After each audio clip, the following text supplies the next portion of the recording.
Bismillah walhamdulillah wassalatu wassalam ala rasulillah. All praises to Allah subhanahu wa ta'ala. We send peace and blessings upon his beloved Muhammad sallallahu alayhi wasallam. My brothers, in a hadith that was narrated by Umar bin al-Khattab, he says radiyallahu ta'ala anhu, and this is one of the greatest ahadith in our deen. I believe it's hadith number 2 in Imam al-Nawawi's 40 ahadith al-40 al-Nawawiyah, where he says radiyallahu ta'ala anhu, Umar, he narrates, he says, we were sitting with the Prophet sallallahu alayhi wasallam, and a man came. He said, a man appeared from a distance that no one knew. And I wish I had time, because dissecting the hadith is absolutely incredible and every word in the hadith is crucial. Medina was a small town, and it wasn't a city. It wasn't a city that people that were traveling would, stop in or stop by. It wasn't a transit city. Anyone who went to Medina was specifically going to Medina. It was a small town, had nothing to do with any form of traveling. So being a small city and being the Muslims, they knew each other very well. We all go through this, even in our local masajid. If someone appeared that no one's ever seen before and he walks in and there's something odd about that person's appearance, you see that there's a lot of unspoken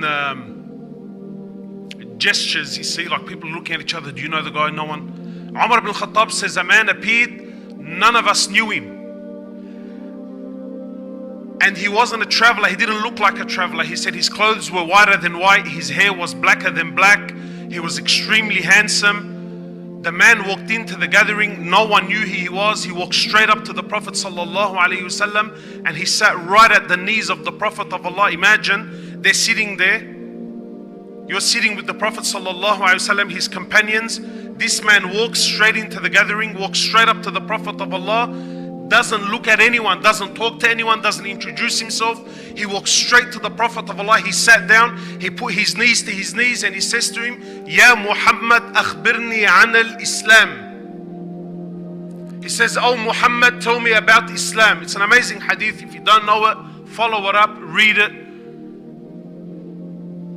Anyway, so he sallallahu alayhi wasallam, he responds and he tells him about the 5 pillars of Islam. Then he says to him, oh Muhammad, akhbirni an al-Iman. Tell me about faith. Tell me about Iman, O Prophet of Allah. And then he sallallahu alayhi wasallam, he responds with the 6 pillars of faith. He says to him, an tu'mina billahi wa rasulihi wa kutubihi. He sallallahu alayhi wasallam, he tells this strange man, he says to him, the 6 pillars of Iman is to believe in Allah and His prophets and His angels and the day of judgment, and to believe in the decree of Allah, and to believe in His books. 6 of the 4, my brothers and sisters, are unseen. To believe in Allah, my brothers, is not like anything else. To be a Muslim is not like anything else. We live in a world where seeing is believing. And that is the exact opposite of being a Muslim.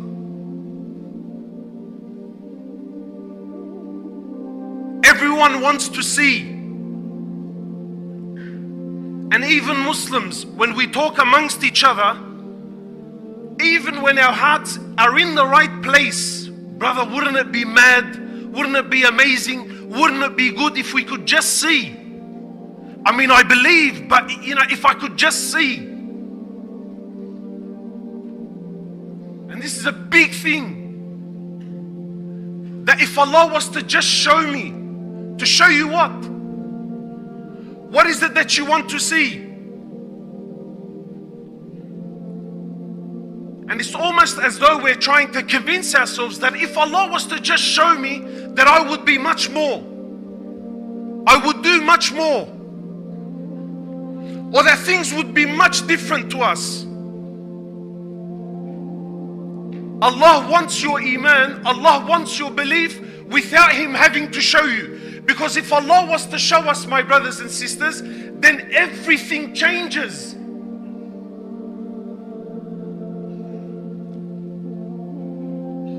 Everything changes. To believe in Allah, He says, "Man tu'mina billahi." Can you see Allah, my brothers? We can't. And tu'mina billahi wa rasulihi. Can you see His prophets? We can't see His prophets. Can you see His angels? We can't see His angels. Can you see the day of judgment? We can't see the day of judgment. 4 of the 6 pillars of Iman are unseen. You can't see them. And Allah has designed it as such. Allah wants you and I to believe in Him without seeing Him. Because that's faith. Because if you were to see, then you don't have an option.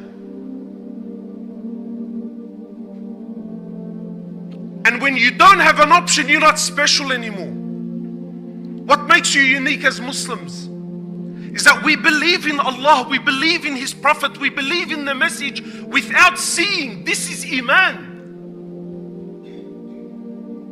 And this quest to wanting to see is nothing but a delusion within our own brains.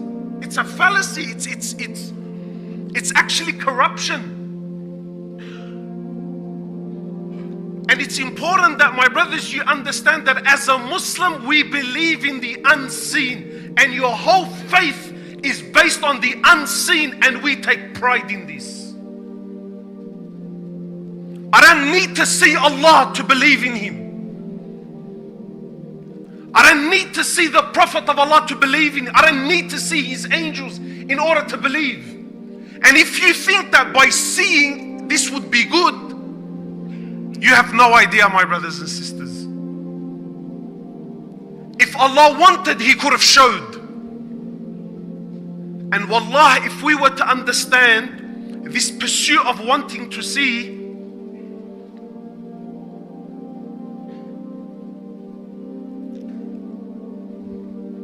I don't know how to word this, man, so I might just back off a bit.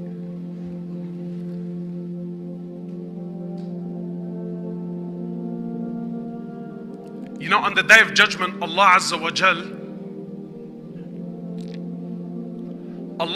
Jal, imagine this is the day of judgment.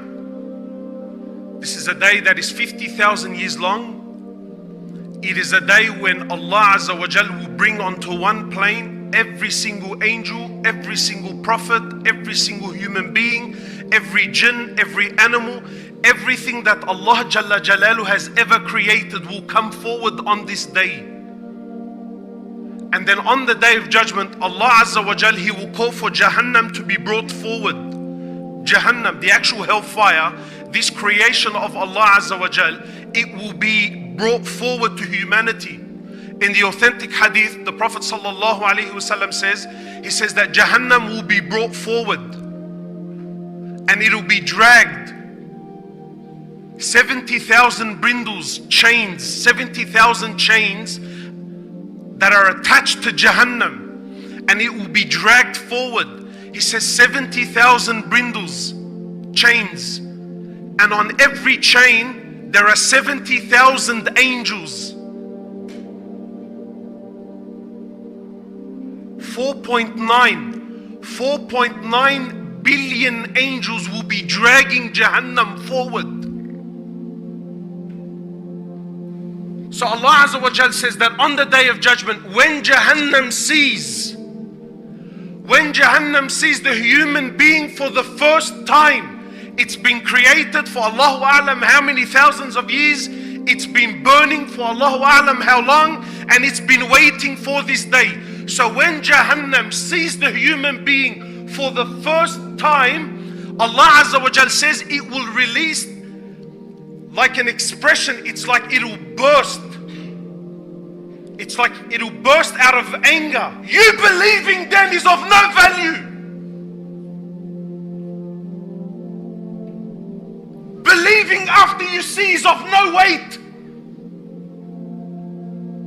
Your Iman then will weigh nothing in the sight of Allah.